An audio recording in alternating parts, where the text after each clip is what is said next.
Update, Julia Barreto and Joshua Garcia, tambalan nila noon, ika nga tinatawag silang Josh Lia. Gaano nga ba katotoo?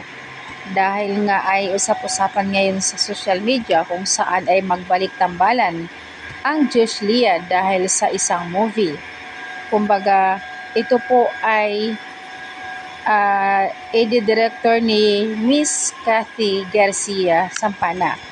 Isa ako sa mga natutuwa noong nabalitaan ko ang pagsasama muli ng pelikula tambalang Josh Lia, Joshua Garcia at Julia Barreto. So, ayan po, hindi pa confirm kung gaano ito katotoo pero napabalita na nga sa iba-ibang mga entertainment na kung saan ay magsasama nga itong dalawa.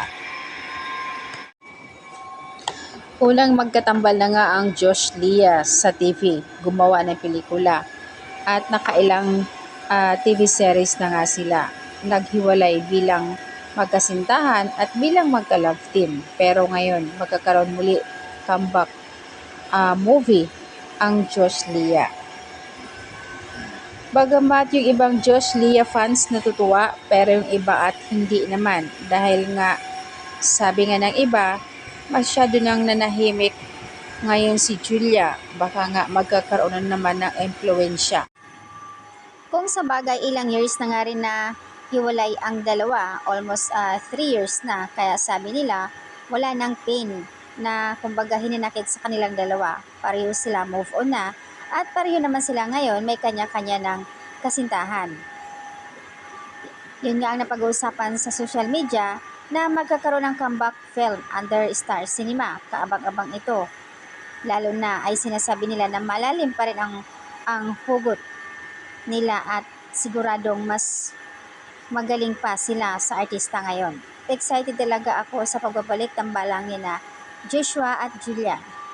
Kayo ba, mga kachika, excited na ba kayo?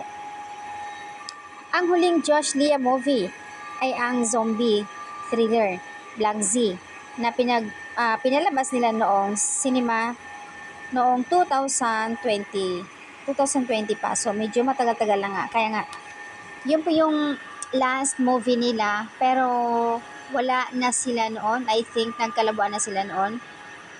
Napanood ko pa yung ibang mga mall tour nila na talagang hindi na sila close.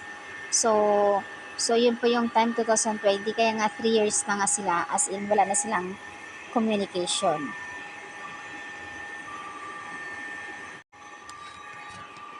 At bilang closure na nga sa kanilang mga pinagdadaanan noon for 2 years, Josh Lia, kasama doon ang kasintahan. Nagkakaroon nga sila ng reunite sa music video kung saan ay si Moira ang kumanta ng paubaya. Umabot na nga po ng 26 million views doon sa kanilang music video. Nag-premiere iyon ng February 14, 2021. At ngayon umabot na nga ng 38.5 million views sa YouTube channel. In fairness naman.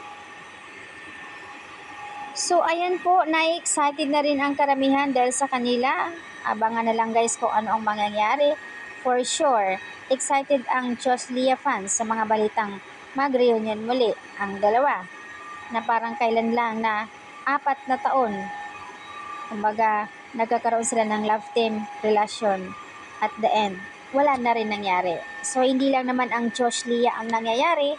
Maaldab, Makathniel, Janine, Jiden, Liskin, halos mga love team na tibulag na lahat. Nagkakaroon ng love team relasyon, nagkakahiwalay din. So, meaning hindi talaga healthy para doon sa love team na iyon. At ngayon may kanya-kanya na nga silang kapartner sa buhay. Sabi nga ng iba, I think hindi naman mabaling si Julia ngayon kay Joshua na magkasama sila dahil syempre 4 years na rin sila ni Gerald Anderson. Kumbaga mayroon na silang malalim na talagang relasyon at may napag-uusapan na silang for the future.